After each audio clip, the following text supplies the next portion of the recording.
हक की सदाकत को कोई मिटा नहीं सकता, हक की सदाकत को कोई मिटा नहीं सकता, जो सर उठा के चले उसे कोई झुका नहीं सकता।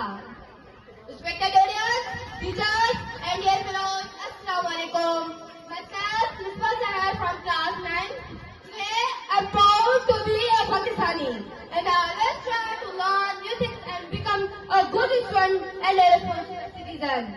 Today is not just a day. Today is not just a day. Today is the road of courage, the victory of Tulsa and the pride of Pakistan. This day reminds us that our brave soldiers are always ready to sacrifice everything for safety and dignity of our homeland. Our soldiers are our heroes.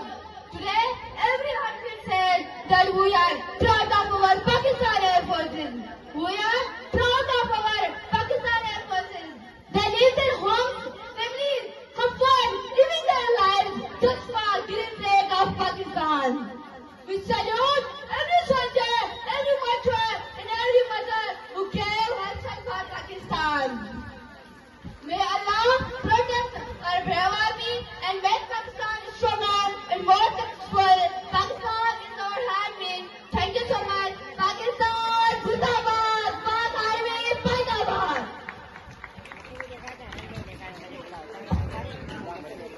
Pakistan